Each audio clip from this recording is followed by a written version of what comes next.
Hebreus capítulo 1, vamos ler esse final aqui, versículo 1 a 3, para pegar o ritmo. Havendo Deus outrora falado muitas vezes de muitas maneiras aos pais pelos profetas, nestes últimos dias nos falou pelo Filho, a quem constituiu herdeiro de todas as coisas, pelo qual também fez o universo. Até aqui. Vamos começar a falar hoje de uma coisa interessante, mas vamos orar primeiro, né? Meu Deus, vamos orar primeiro.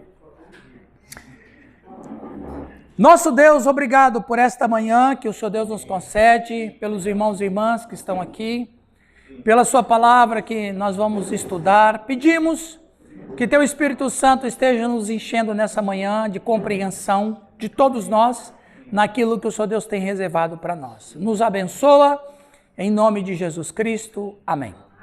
Amém. Muito bem.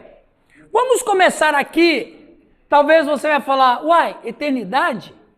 O que tem a ver a eternidade com esse texto? Porque é muito interessante quando a gente aborda essa questão. Eternidade.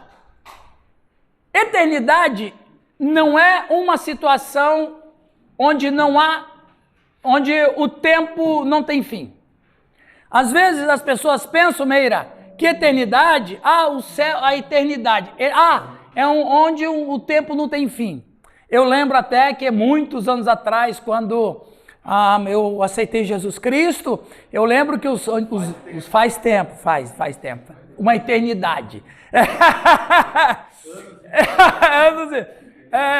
O sentido de eternidade, ele é um conceito meio difícil ao primeiro momento, porque eu lembro que eles falavam assim, pensa bem, o que é a eternidade? Os antigos, os anciãos do passado e tal, eles diziam, não, a eternidade é o seguinte, quando passar 1000 anos, tem outro 1000 anos. Quando passar 1000 anos, tem outro 1000 anos. Talvez pegando aquela ideia que nem o próprio Moisés, talvez, pode definir bem, porque no Salmo 90 ele vai dizer, tu és de eternidade a eternidade, como se tivesse condição de ter algum tempo sem fim.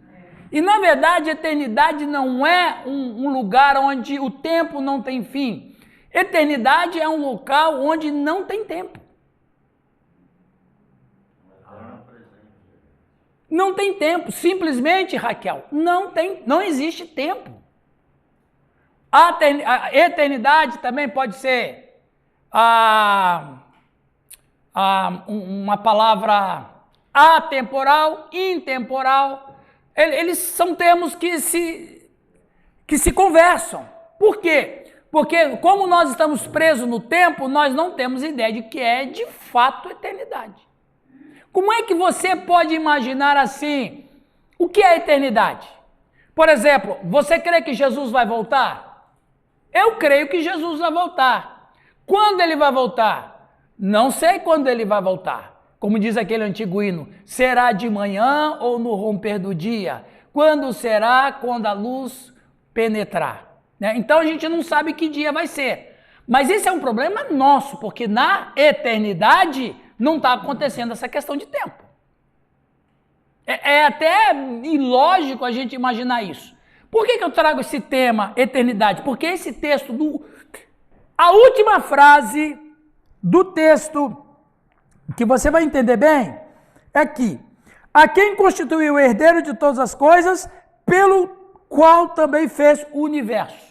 Os termos eterno e eternidade têm um sentido absoluto no Antigo Testamento. Este é o caso da existência de Deus, que na verdade a gente fala existência de Deus a partir de uma visão de um criado. Porque se você vai olhar bem essa questão, a existência de Deus, Deus existe? Bom, Deus de fato não existe. Isso que é interessante.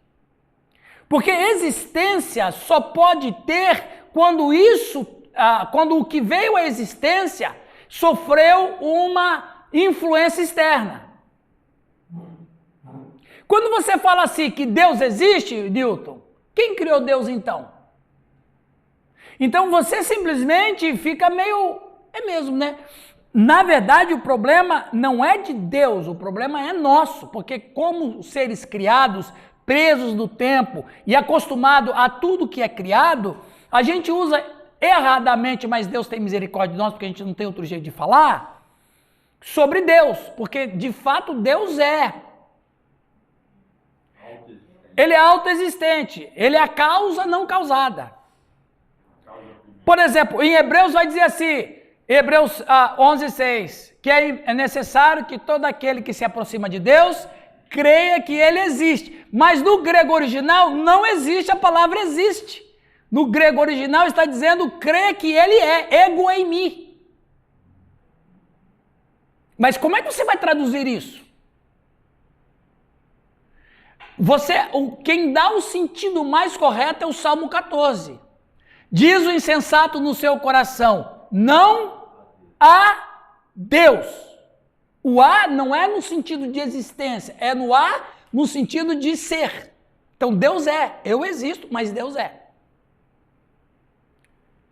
Então quando a gente para pensar nessas coisas, nós começamos a tentar entender o que é a eternidade. De um Deus que é uma causa não causada ou uma autoexistência.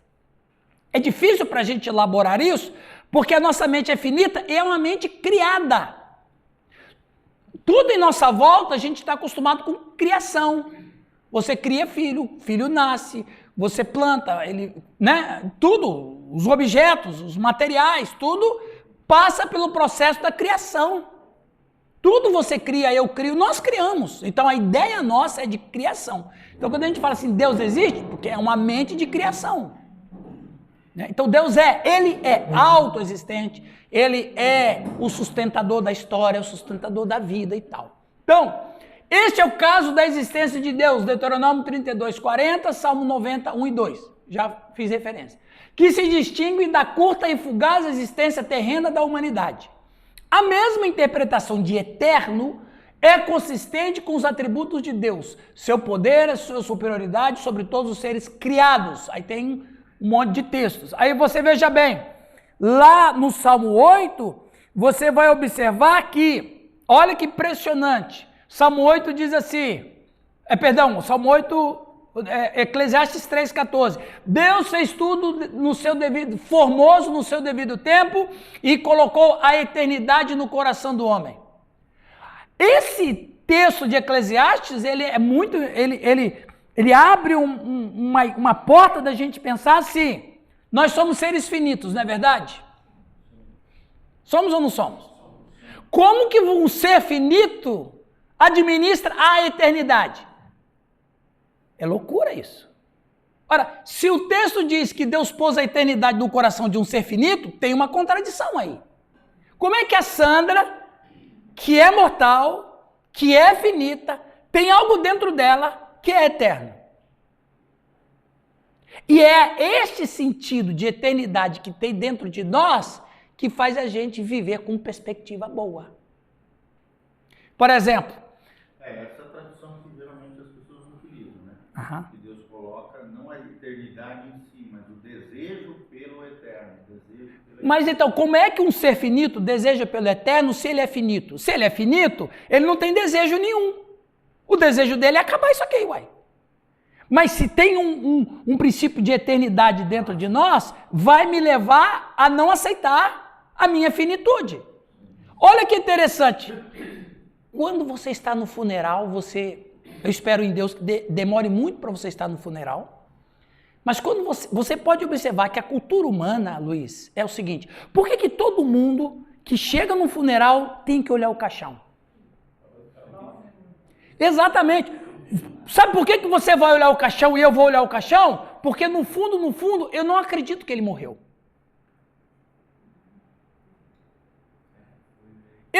Você olha e fala, realmente fulano morreu. Por que a gente tem que olhar o caixão? Porque eu tenho que me convencer de uma coisa que eu não quero ser convencido. Que ele morreu. O que é isso? Princípio da eternidade. Que Deus nos deu para que a gente pudesse ter noção de que a vida não é isso aqui. É muito mais do que isso. Ela vai continuar. Tem tudo a ver com esse texto que eu estou nós estamos trabalhando de Hebreus. Está vendo que Hebreus é complicado, né? Mas continuando. Profundo. Continuando. A mesma interpretação de eterno é consistente com os atributos de Deus, seu poder, sua superioridade sobre todos os seres criados. Aí tem os textos. Deus é, no sentido absoluto, eterno em seu relacionamento com a humanidade.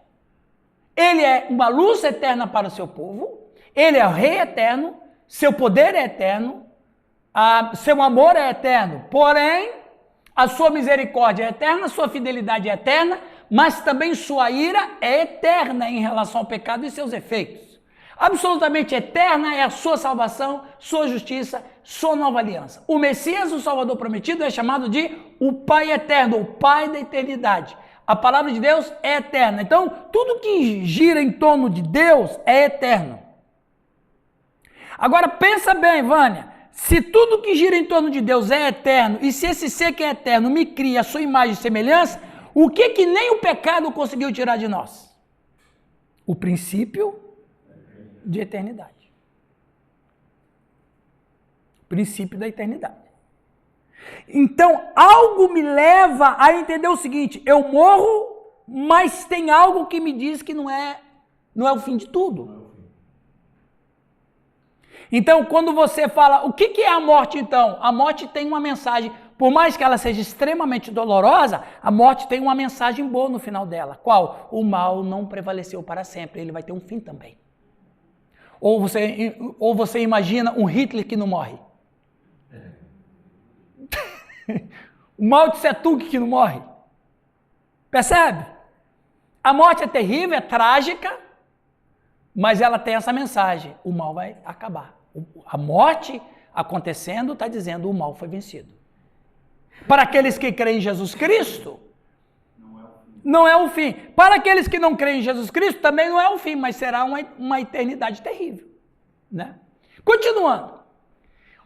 Preste atenção no final, e é absolutamente interessantíssimo, no final do verso 2. Pelo qual também fez o universo, o qual fez os mundos. O texto aqui vai dizer que fez o universo, mas no original está dizendo que ele fez os mundos. No seu está o mundo, no outros textos tem universo. Onde é que tem mundo e universo aí na sua Bíblia?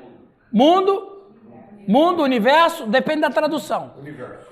Mas a palavra para universo ou mundo é cosmos. Eu já falei disso, mas é bom sempre repetir para gravar. Cosmos significa sistema ordenado. Cosmos pode ser pessoas.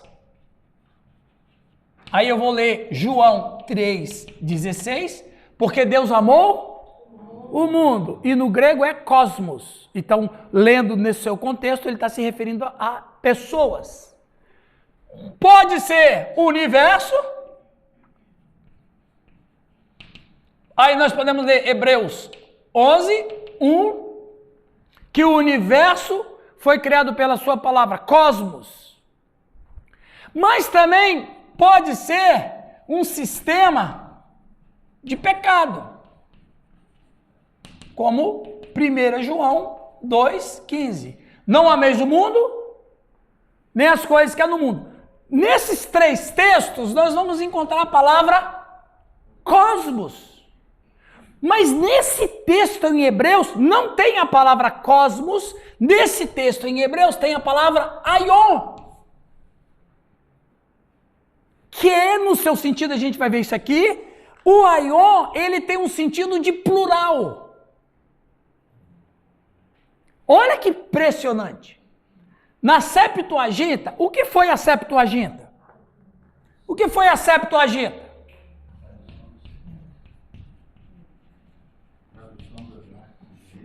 Tradução do hebraico para grego.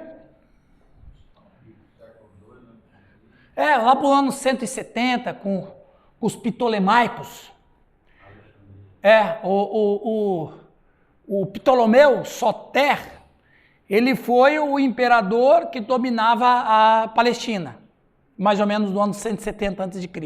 E o Ptolomeu Soter, ele era um filósofo e ele amava livros e amava filosofia. E ele bancou 70 homens, por isso que se chama Septuaginta, 70 homens, filósofos judeus helênicos, para traduzir o hebraico para o grego. Essa é a Septuaginta. Então, na Septuaginta, que é essa tradução do hebraico para o grego, aion é equivalente primário do hebraico olam. Olam, que significa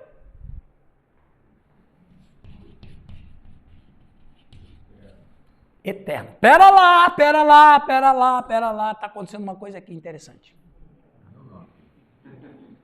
Olam do leãozinho das crônicas de Nárnia. Não. Nos chama assim o Senhor El Olam, o Eterno. E o leãozinho lá também. Mas olha aqui, olha, o autor de Hebreus, o Lutero tinha razão quando dizia que era Apolo. Então veja bem, o autor de Hebreus vai dizer que Jesus Cristo Jesus Cristo criou mundo, universo. Mas diz que Jesus Cristo criou os mundos. Quais? Vamos ver isso, que interessante. Qual a influência desses mundos na nossa vida? Olha lá, os pensamentos por trás dessa palavra influenciam principalmente a definição de aion no Novo Testamento. Em referência ao tempo, a palavra aponta para uma existência além do que é material, ou um período ilimitado, indefinido e desconhecido no tempo passado ou futuro. Essa palavra aion, que tem o equivalente no hebraico olam, e isso é interessante porque onde estava no hebraico olam, a turma da Septuaginta traduziu para aion. Porque elas palavras se conversam. Olha que interessante. No período clássico, aion denotava vida, idade, geração, um longo período ou eternidade. Essencialmente, o mesmo significado é encontrado tanto no grego do Novo Testamento quanto na Septuaginta, a saber, período, vida, geração, eternidade. Na forma plural, o mundo, o universo. E o que está do lado presente do tempo em contraste com algo no além. O termo aion sugere um período de tempo ilimitado e ilimitado, uma época de tempo e também uma eternidade. O que o autor de Hebreus está dizendo quando ele diz que Cristo formou o aion? Ele abre a nossa mente. Ele abre a nossa história. No Novo Testamento, o substantivo aion, empregado mais de 100 vezes no Novo Testamento, significa principalmente eterno. Mas em outros casos carrega as mesmas definições e nuances que são encontradas no grego clássico e na Septuaginta. Um resumo de seu uso pode ser listado assim. Primeiro, mundo material. Em alguns casos, aion refere-se exclusivamente ao universo material, à criação. Isso está por trás das duas ocorrências da Epístola aos Hebreus. Em 1:2 é dito que pelo Filho de Deus criou o universo. E em 11:13 afirma que pela fé se entende que o universo que é visível foi feito pelas coisas que não se veem. Assim, aion fala de uma totalidade da criação visível.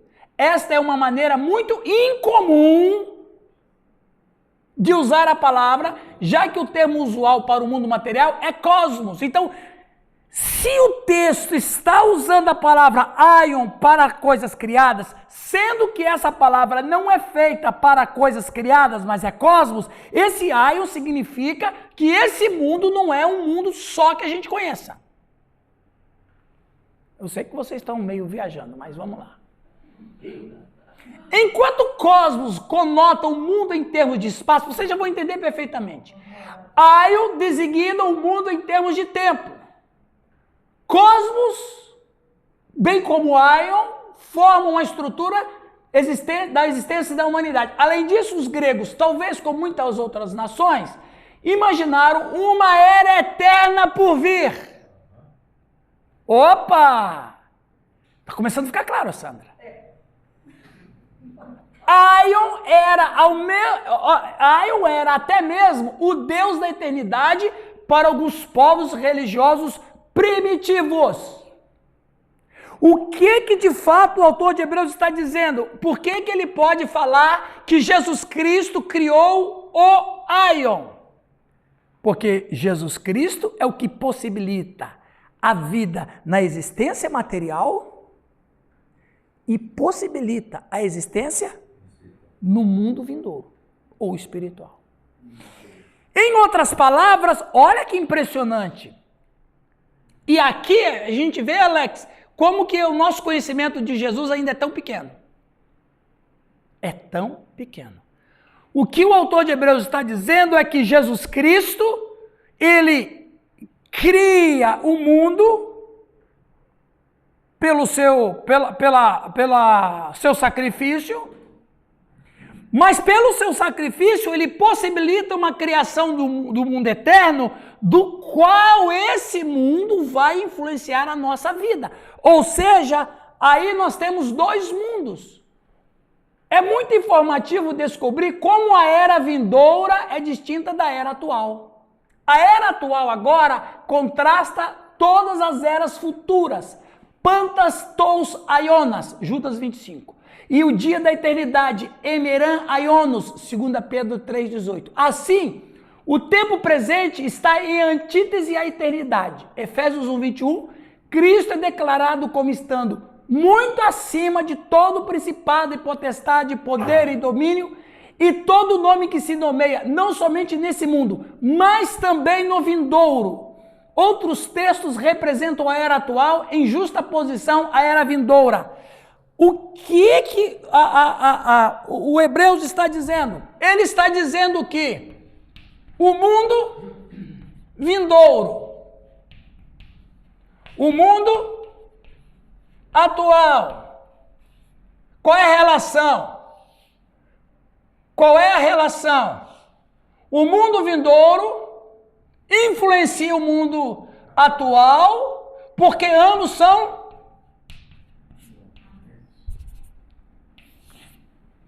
Em outras palavras, esse mundo atual, marcado pela queda, ele pode ser invadido por algo muito especial.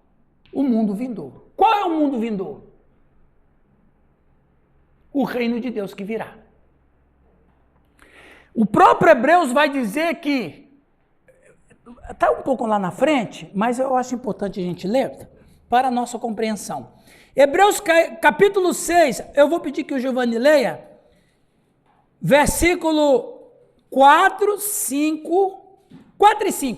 Hebreus capítulo 6, versículo 4 e 5. Lê para nós, Giovanni, por favor.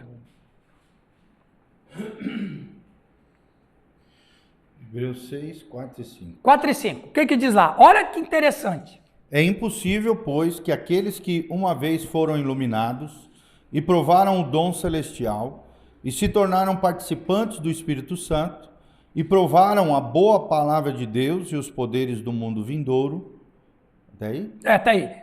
Eu não vou entrar aqui no mérito do apóstata, mas o que eu quero tomar aqui, a linha, é aqueles que experimentaram os poderes. Agora eu pergunto, se o mundo é vindouro, é futuro.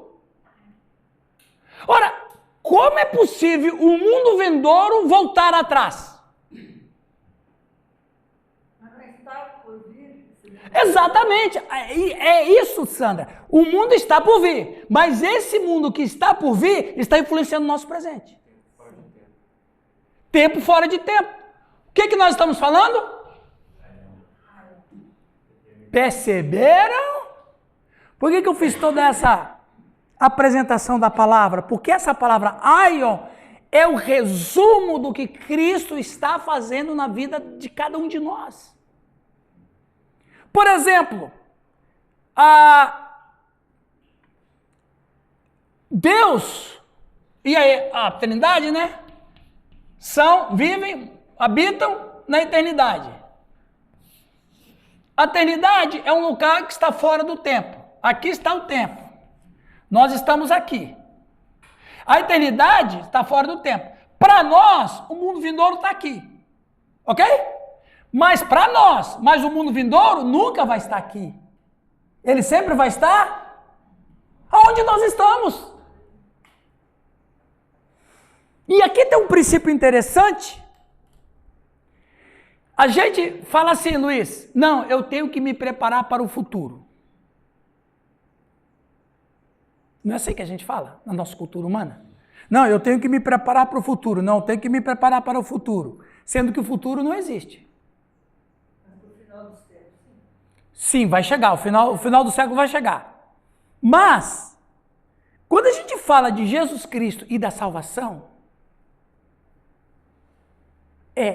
não é o meu presente que vai...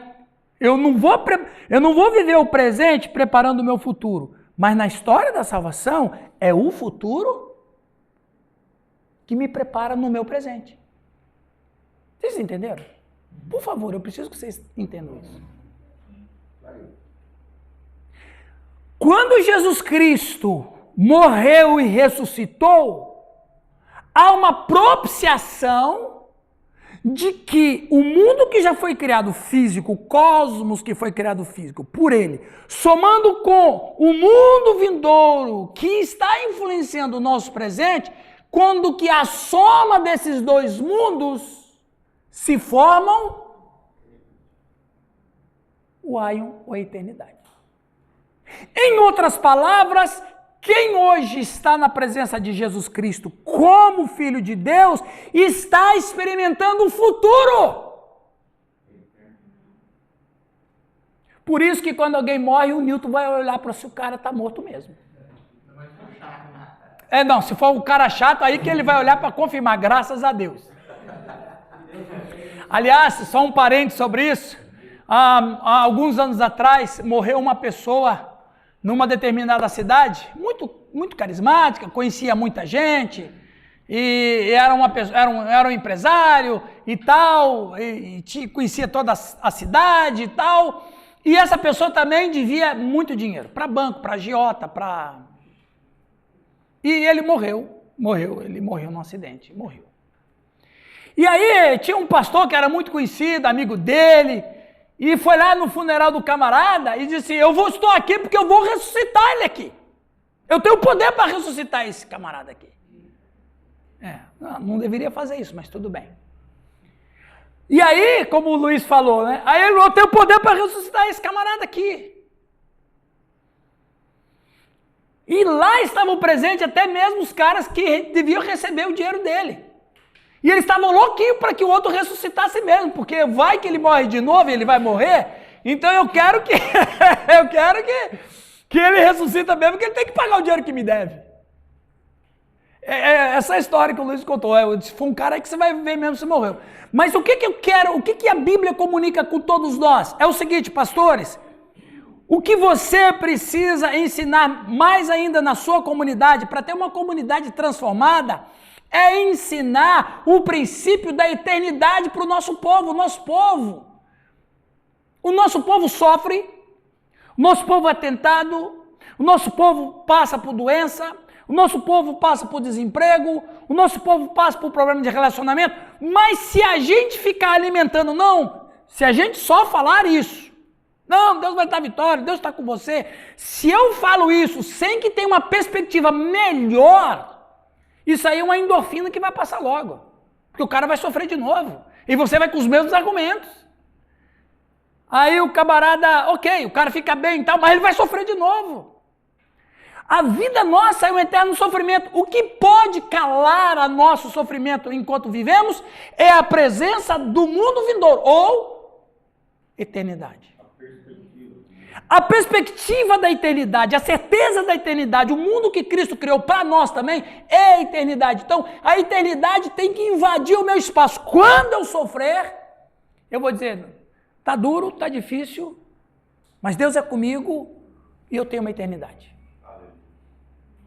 Não é história final. Foi a mesma coisa, Romanos 8,18. Estou por certo que os sofrimentos do tempo presente não são comparados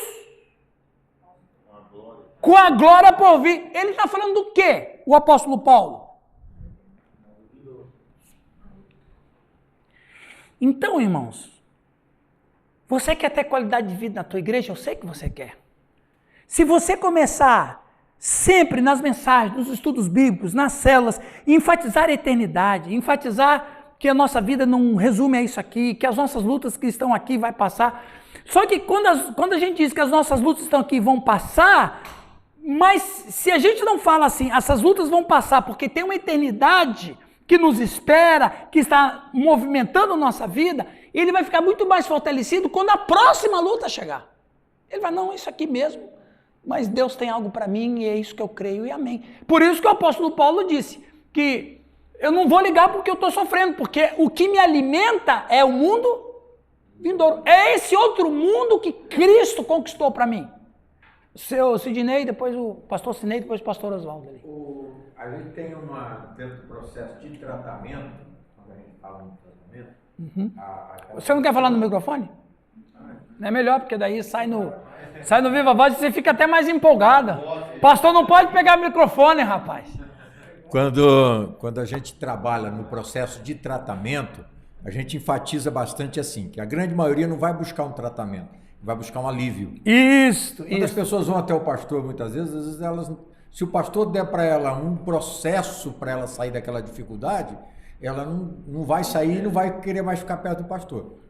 Então, ela quer estar buscando o quê? Que o pastor resolva o problema dela imediato, não que traga a solução. Exatamente, é uma solução definitiva. E aí eu sempre passo para eles assim, que a gente tem uma cultura do alívio. É verdade. Aliviou, até quando? Quem é que não tem uma caixa de medicamento em casa que sobrou? O médico não receita medicamento para sobrar. Ele receita o medicamento para fazer o tratamento todo. Mas aliviou, eu paro de tomar. Exatamente. Então, foi criado nessa coisa. É verdade. Do alívio, melhorou, né? tá bom. É verdade, a Eu cultura só do alívio. vou voltar a usar o medicamento quando voltar a doer. Então, quer dizer, eu só vou procurar o pastor quando eu estou com problema. Eu não quero vou procurar o pastor para não ter problemas. De forma preventiva. Eu vou procurar o pastor quando eu estou com um problema. Exatamente. Né? E aí, o Oswaldo ali quer pedir uma palavra. E aí, quando a gente para...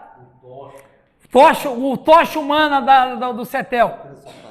Quando a gente para ensinar as pessoas que mais do que mundo que a gente vê, Otília, é o mundo que vai vir, e não somente esse mundo vai vir, como você falou, Sandra, mas esse mundo que vai vir, ele influencia o meu presente. Então ele não é ilusório, ele não é uma expectativa que a gente tem como um alento ou um consolo ilusório. Não! Ele é tão real e Deus fez isso em sua perfeição. Ele não permitiu que a promessa do mundo vindouro fosse só uma promessa ilusória ou um alento. Ele permite que o mundo vindouro invada o nosso presente, confirmando aquilo que vai acontecer. Vocês estão entendendo? E o que falta muitas vezes na vida de nós pastores, por que nós pastores sucumbimos às dificuldades do ministério? Porque por um momento a gente perde a visão do mundo, a perspectiva do mundo vindouro. Quando eu trabalho isso dentro de mim, quando eu estou sofrendo, mas eu lembro do que Deus me prometeu, eu vou passar por isso aqui. Eu vou passar. Eu não vou me entregar a isso. Fala, Oswaldo. Pastor Irã, no caso assim, a pregação da gente tem que ter com a igreja é que as lutas sempre vai ser constante. Constante. É uma luta atrás da outra.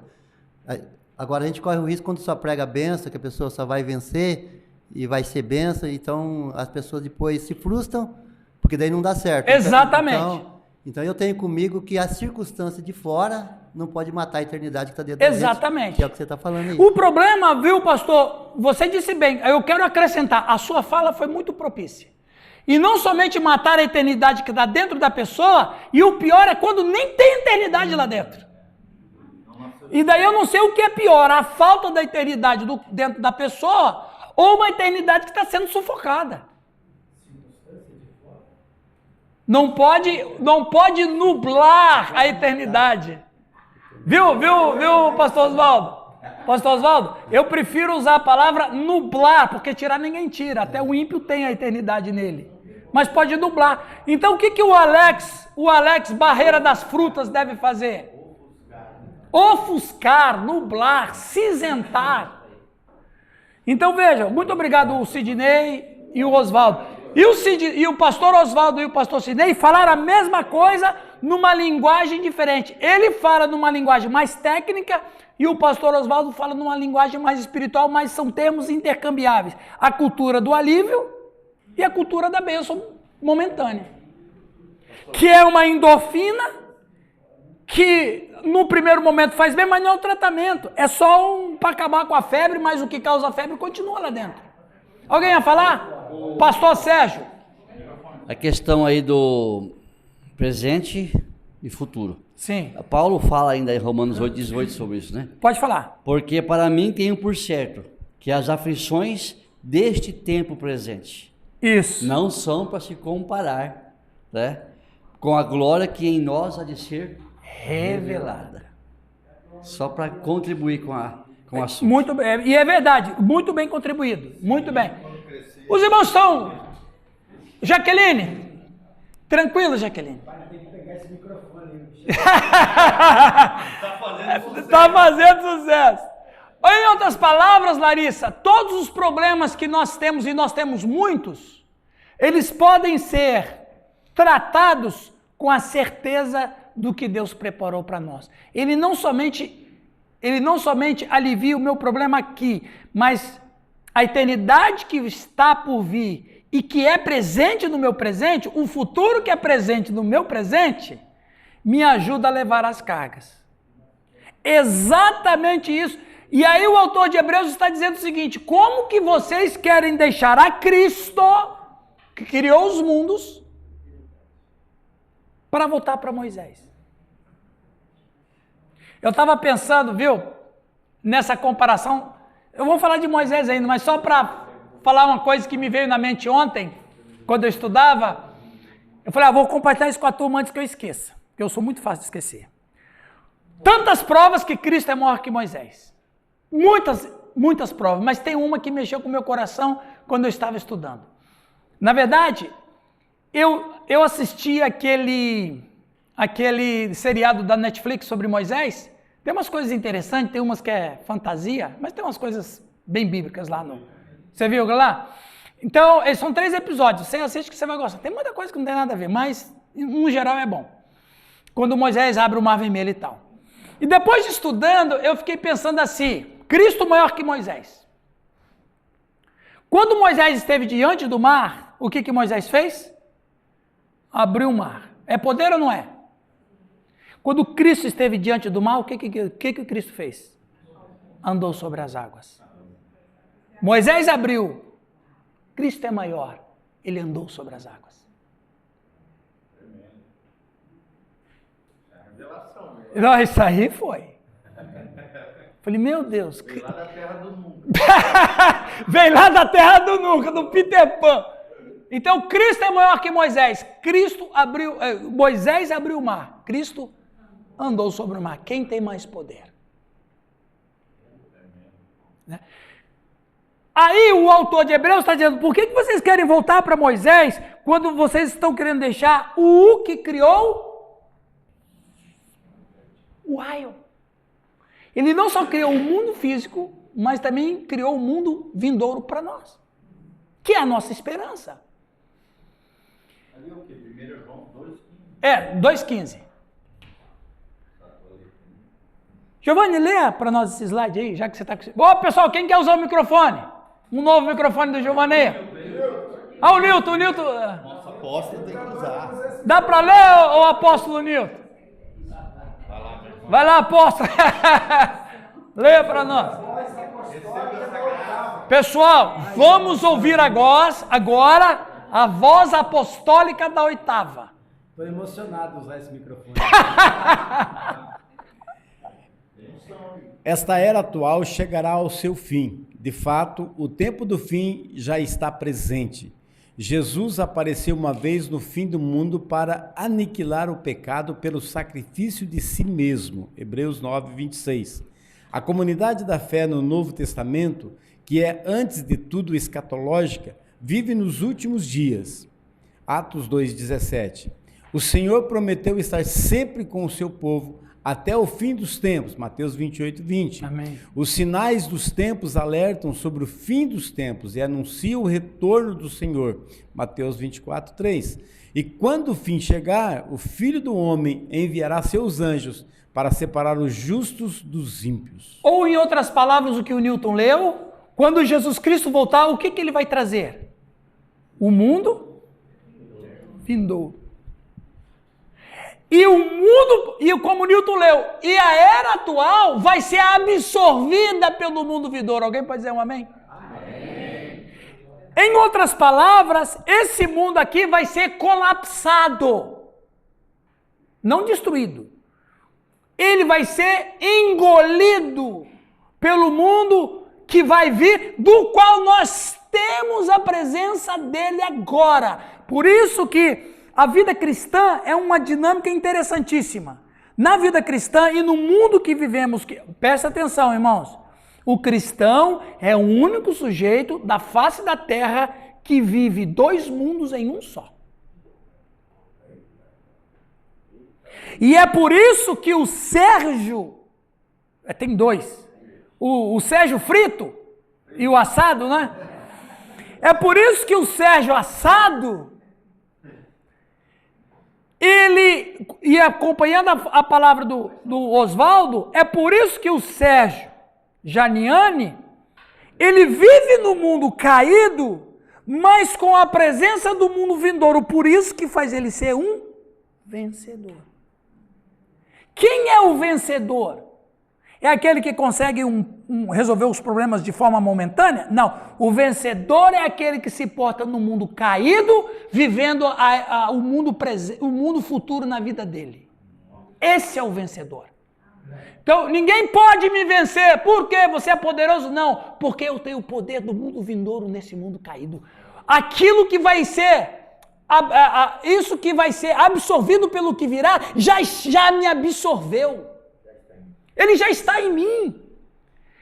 Quando a gente ensina isso para os irmãos, quem é você? Eu sou aquele que fui absorvido pelo mundo vindouro. Por isso que eu vivo nesse mundo físico, e o mundo físico, por mais que eu sofra, o sofrimento não ultrapassa a fronteira, porque o meu ser já está invadido por aquilo que virá. Oh, glória! Então, o mundo...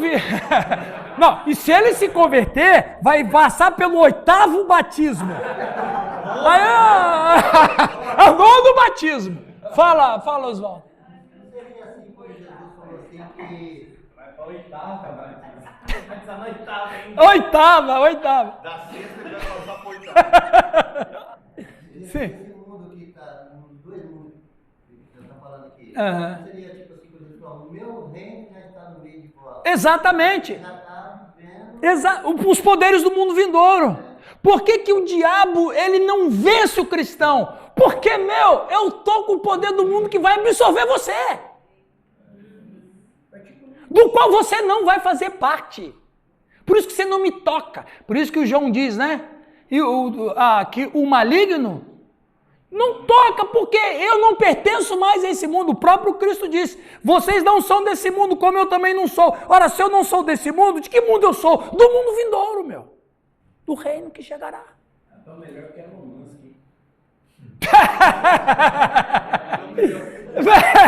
Com certeza. Melhor que o Elon Musk, com certeza. Então, veja bem. Aí o cara vai na pobreza, Luiz, de discutir religião. Estou muito além disso. Não, porque na minha religião, eu não largo a minha religião. Para com essa bobagem. O mundo vindouro vai solapar com todas as religiões, até o cristianismo. Por que, Vânia? Porque no mundo vindouro não vai existir igreja. Por que não vai existir igreja, Raquel? Por que não vai existir igreja? Porque igreja é uma agência missionária para pecadores. No mundo vindouro que chegará, não vai ter pecadores. Logo, não vai ter igreja. Igreja não vai existir mais. Vai existir os filhos de Deus, os que já pertenciam ao mundo vindouro. Ponto.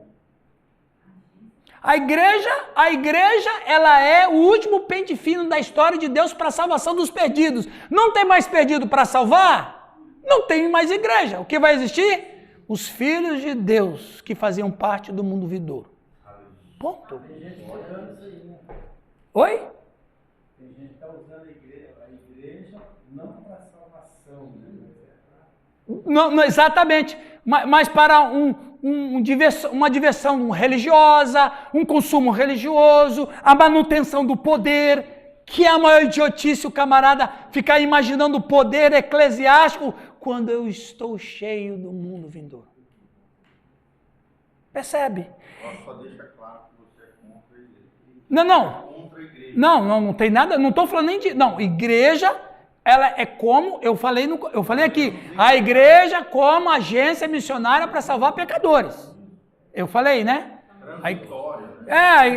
Não vai existir, porque a igreja foi criada por Jesus como o último pente fino da história para a salvação do ser humano. Não tem mais pecadores, não precisa mais da igreja como instituição, porque agora todos seremos filhos de Deus, habitarão com o Senhor e o Senhor habitará com eles, e a luz do Senhor, não precisa do sol, não precisa da lua, a glória de Deus vai estar com eles. Ponto. Sim, Luiz.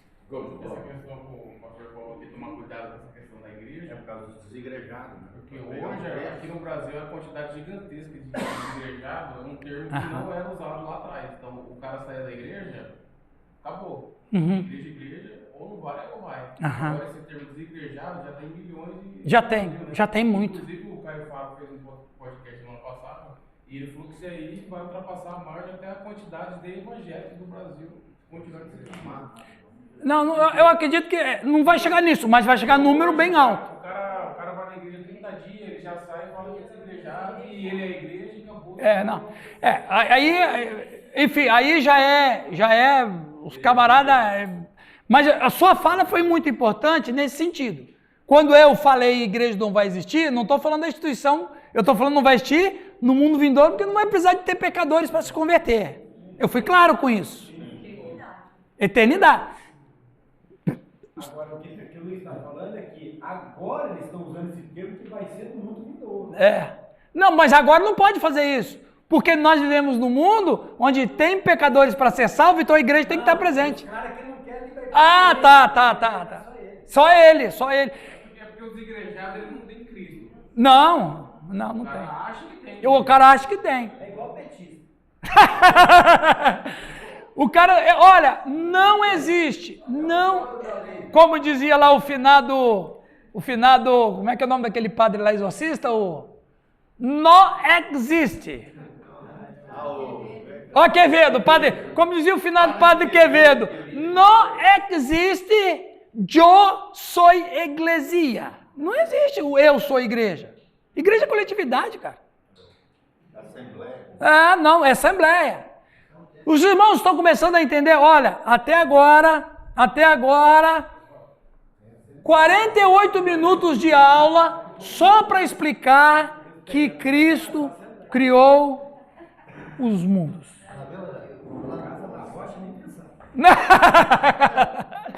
Continuando, antes, que horas nós temos aí? Estou sem meu relógio, que ele está quase na hora do lanche de novo. Mundo vindouro, falamos muito sobre o mundo vindouro, né? Alguém pode ler esse slide aí? Alguma mulher, por favor? Uma mulher, por favor. Uma voz feminina, melíflua. A bispa, pastora não. A bispa Vânia. A bispa vai ler. Está subindo o grau. O mundo vindouro, distinto desta era atual, está o mundo vindouro. Eu vou ler isso aí. Aion, Romelon. Pode ler, pode pular. Tá. Assim a era vindoura é o reino de Soen, Aionon. Aionon, Pode ler. vida eterna e deve consequentemente ser de duração eterna. Somente a humanidade redimida compartilhará da herança por meio da ressurreição dos mortos. Lucas 20, 35. Para aquele que crê em Cristo, a vida eterna do mundo vindouro já foi iniciada. Portanto, pode-se dizer que ele provou os poderes do mundo vindouro. Hebreus 6, 5, Efésios 1, 13. Isso que a gente leu. Ali que você leu, Zoe Ainion. Zoe, a palavra do grego para vida, só que ela é uma vida eterna. Diferente de bio, que também é vida no grego, mas bio é uma vida contingencial. Ou seja, eu preciso de sustentar essa vida, comendo, bebendo, dormindo, descansando. Mas a Zoe, que Jesus disse que ele é, a Zoe é uma vida eterna. O que é a vida eterna? A vida eterna é a vida... Cadê? Onde que eu escrevi aqui? Aqui, ó. A vida eterna é a vida vivida no mundo vindouro. Que Jesus Cristo disse, eu sou o caminho, a verdade e a vida. Lá no grego, ego eimi, rerodós, relete, redzue. Ou, eu sou, em outras palavras, eu sou o mundo vindouro. Ele é o próprio mundo vindouro. Os irmãos estão entendendo bem isso aí? Glória a Deus por isso. Não, eu vi uma ou outra coisa, mas eu não assisti não. Você assistiu? Não. The Shows é top, hein? Você acha? Então tá bom. Jesus Cristo não é um ser criado, mas como as Escrituras registram claramente, ele é o Criador de tudo. Não apenas do vasto, magnífico e misterioso universo físico, mas também dos tempos e eras através dos quais o propósito e o plano de Deus estão gradualmente se desenrolando. Esse aí é o dia... Não, não é não, está cabeludo esse ali. Ah, é? É, né? Ou em outras palavras, o que nós precisamos ensinar para os nossos irmãos, as nossas ovelhas, o povo que nos acompanha nas nossas comunidades? Enfatizar essa questão da eternidade. Ensinar, pregar, falar, dizer, apontar. Hebreus, agora indo para outra temática, do versículo 5. Alguém pode ler para nós? Cristo é o Filho, os anjos são ministros. Vamos ler do 5 a 8, por favor? Alguém lê para nós? Lê. Sim. O termo eternidade a gente coloca mais na questão de Deus e para nós homens mais na questão de vida eterna. Vamos ouvir aqui. Repete, por favor. O termo eternidade... Olha o microfone. O termo, acho que eternidade, acho que a gente coloca muito mais essa referência para Deus, diretamente para Ele nas questões de começo, meio e fim e pós-fim. Isso. E o homem mais o termo vida eterna, né? Uhum. A gente mais dá ênfase na questão da vida, onde iniciou e vai dar sequência, do que o próprio termo só eternidade, que se refere só a Deus. Exatamente. Bem falado. Quando a gente fala de eternidade, a gente joga só para Deus. Quando no fato, eternidade é para Deus e reflete na gente. E vida eterna, pessoal, vida eterna, por muitos anos, sempre se falou e sempre se ensinou que vida eterna é viver no céu. Eu fui evangelizado assim, e assim Deus me converteu. Ok. Não tem nenhum problema. Mas vida eterna não é uma vida do céu. A vida eterna é uma possibilidade aqui. Porque vida eterna é vida abundante. Ou, em outras palavras, vida eterna é uma possibilidade do mundo vindouro. Então, como é que obrigado Luiz, como é que eu, um pecador, vivo no mundo caído, sendo pecador, sendo finito, sendo mortal, o que dá substância ou subsistência à minha existência? É o mundo vindouro. Não tem outra coisa. É a certeza disso. Né? Assim, o texto bíblico, quem vai ler, Giovanni? Lê para nós, pastor. Pois a qual dos anjos disse jamais, tu és meu filho, e hoje te gerei, e outra vez eu lhe serei pai, e ele me será filho? E novamente, ao introduzir o primogênito no mundo, diz, e todos os anjos de Deus o adorem. Ainda, quanto aos anjos, diz, aquele que a seus anjos faz ventos, e a seus ministros labareda de fogo. Mas cerca do Filho, o teu trono, ó Deus, é para todo sempre, e cetro de equidade é o cetro do seu reino. Até aí? Isso. Hebreus nos dá a identidade do Filho. Ele é o resplendor da glória de Deus, indicando que ele compartilha coigualmente da glória de Deus. Ele não é a imagem de Deus no sentido de um reflexo, mas a própria impressão da sua natureza, significando que ele é plena e igualmente Deus, tanto quanto o Pai é Deus. Apalgasma é, por assim dizer, gerado da fonte e de uma substância com ela, e ainda assim distingue dela, sendo aquilo pelo qual sua glória se manifesta e pelo qual ilumina todas as coisas, Jesus Cristo. Alguém pode ler para nós, por favor? O Sidney, dá para ler, Sidney?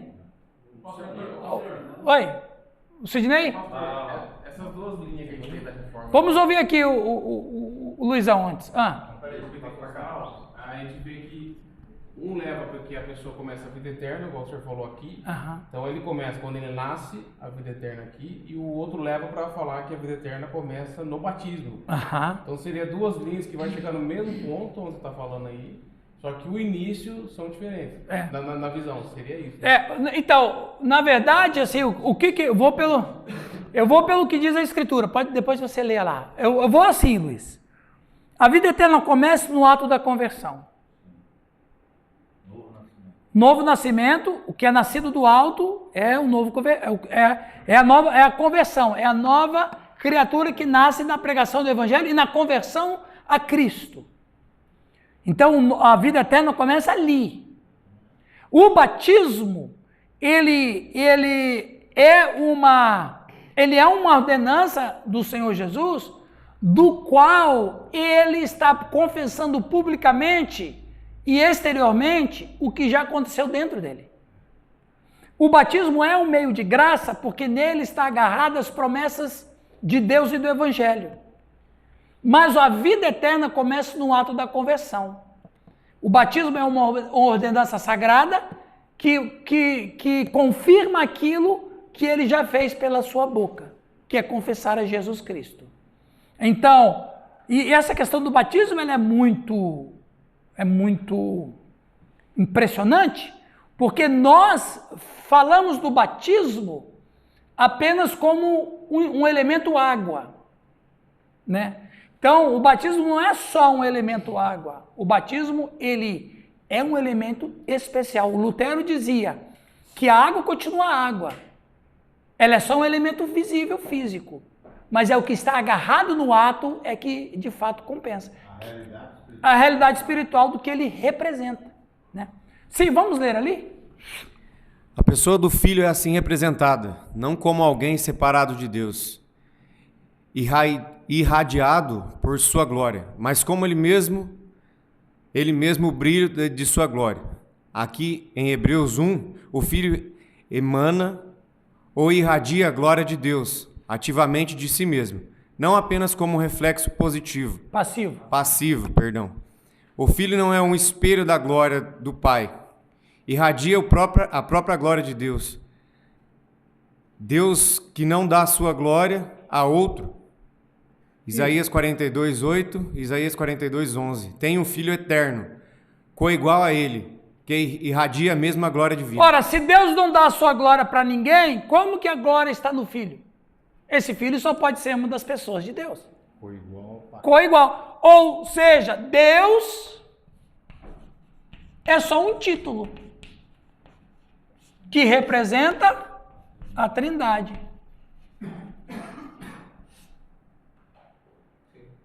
O que nós chamamos Deus, nós estamos falando da Trindade. O que é a palavra Deus? Deus é o resumo do que é a Trindade. O que é a Trindade? Pai, Filho e Espírito Santo, como a gente aprendeu até no curso de Trindade, não foi?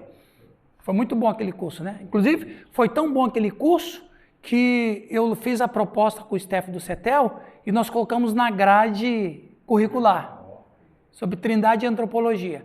Então, Trindade é de fato o ser. A palavra Deus é só um título. Tanto é que tem Deus para tudo quanto é lado, lá no mundo antigo e também hoje. Baal, Zeus, Merneptah, enfim. Então Deus não se incomoda com isso, porque não afeta o ser dele, ele é a Trindade. Ok? Então, quando a gente fala Deus, então, Jesus Cristo sendo uma das pessoas de Deus, Deus não dá a sua glória para ninguém, porque eles têm glórias entre si. Então, quando Jesus Cristo veio a esse mundo, então significa que quando a segunda pessoa da Trindade vem a esse mundo, ele carrega a sua glória, que é a mesma glória que os três possuem. E ao mesmo tempo glorifica o Pai. Então, sim, glorifica. E quando fala Deus Pai, Filho e Espírito Santo, não existe hierarquia na Trindade. Não existe. Os três são coiguais. Não existe hierarquia. O Pai não é maior que o Filho, que não é maior que o Espírito. Os três são coiguais. A questão da divisão Pai, Filho e Espírito Santo não existe no Antigo Testamento. A questão de Pai, Filho e Espírito Santo foi a teologia que vai dar esse nome, porque Jesus Cristo se auto-intitula Filho de Deus. Ele é Filho de Deus porque ele nasceu nesse mundo e como ele nasceu nesse mundo, ele se chamou Filho de Deus. Então, ele chama Deus de Pai, ele é o Deus Filho e tem o Deus Espírito Santo. Então, a teologia, mais ou menos com os pais da igreja, Tertuliano, Justino Marte, vão dizer, não, então é uma trindade, Pai, Filho e Espírito Santo. Então, a trindade é uma ideia teológica, mas ela é uma ideia teológica que personifica um ser, que vai ser chamado Deus. Então, por isso que Jesus Cristo é Deus, pertencente à trindade, segunda pessoa da trindade, que na encarnação foi chamado-se Filho de Deus, do qual ele tem a glória de Deus, ou a glória da Trindade está nele, e que glorifica o Pai.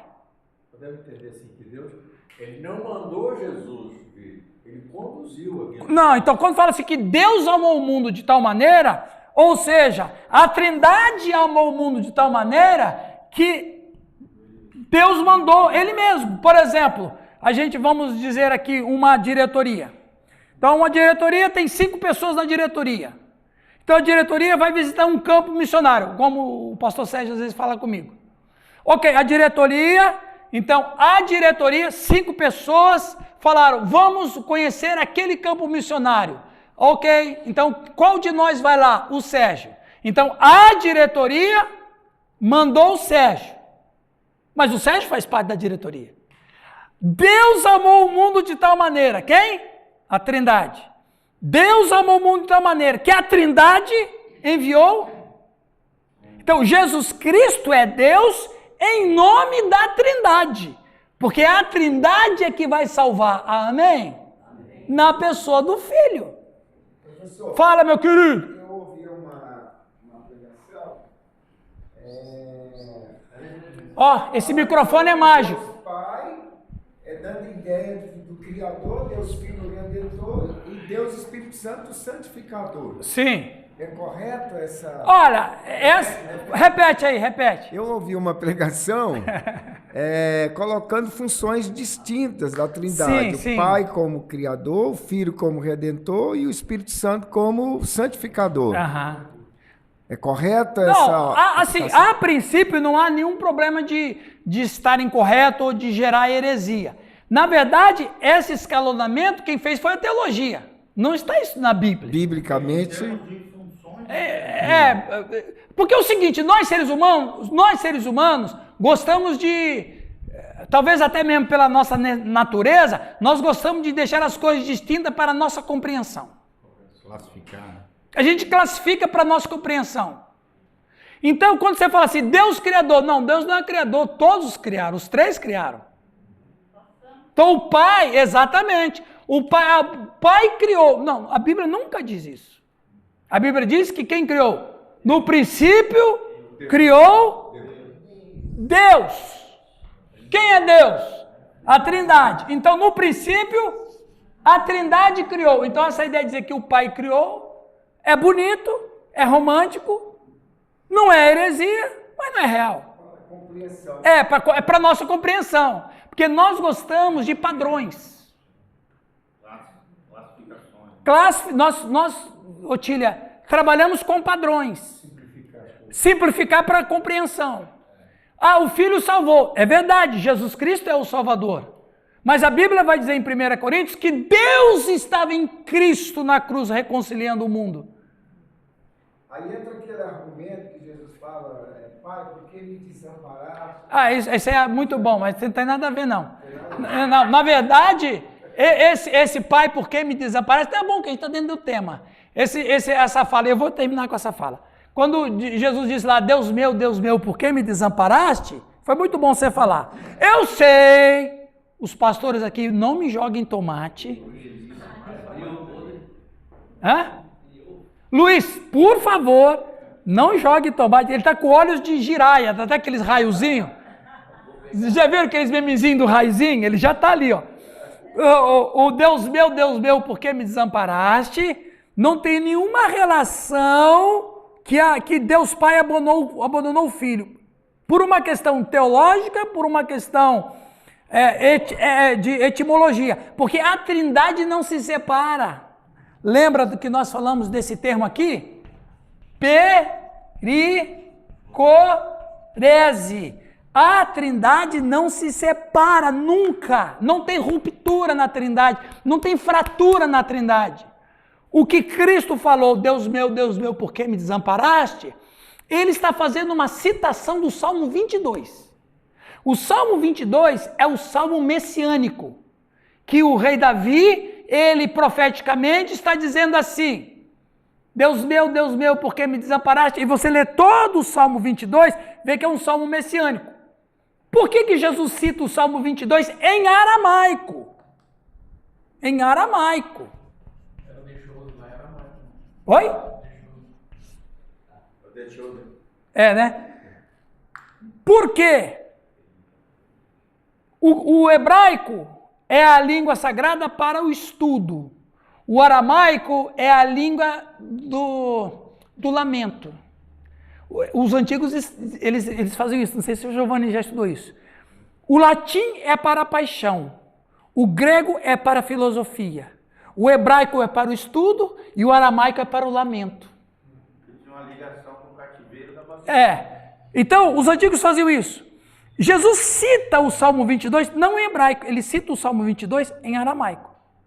Por quê? Porque os sacerdotes... Porque é o seguinte, gente, a cena da crucificação, você tem que pegar nos 4 evangelhos, porque cada evangelho retratando a crucificação é como um quebra-cabeça. Você pega uma parte de Mateus, a outra parte de Marcos, uma parte de Lucas e uma parte de João, você tem um quadro completo.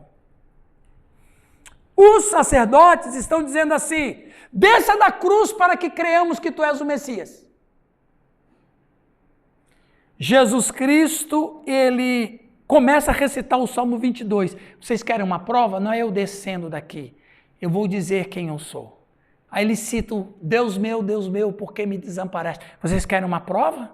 Eu estou dando aqui. Eu sou o que está escrito no Salmo 22. E por que ele fala em aramaico? Porque era a língua do lamento. Eli, lama sabachthani. Eloi, Eloi. O brasileiro já dá uma caprichadinha, né? Para fazer a rima, ele não canta ele, porque não dá rima, né? Então vai lá no Eloi para dar o tempo da música. Eloi, Eloi, lama sabachthani, clamava o Pai. E que daí, na verdade, tem esse erro teológico, mas tudo bem. clamava o Pai, o divino Jesus, o bom Redentor, de novo. Então, Só os fósseis de Jesus. então o que significa o pastor Calixto? A fala do Cristo, Deus meu, por que me desamparaste? Ele não está dizendo que teve ruptura na Trindade. Ele está provando para os sacerdotes que ele é o Messias. Ele não tem que descer da cruz. Pelo contrário, o Messias tem que morrer na cruz. É isso que está em jogo. Entendeu? Mas eu não sei o que acontece. O brasileiro é muito apaixonado. É muito apaixonado. E a paixão... Hã? O brasileiro gosta de matar, né? Ele gosta disso, ele gosta de sofrimento, porque abandonou. Deus voltou a... Eu já escutei pregação... Muita alegoria, muita metáfora, porque Deus, nem a Bíblia diz isso, hein? Mas teve vários que pregaram que na hora da cruz, o próprio pai se voltou as costas para o seu filho. Deus, onde que está isso na Escritura, meu?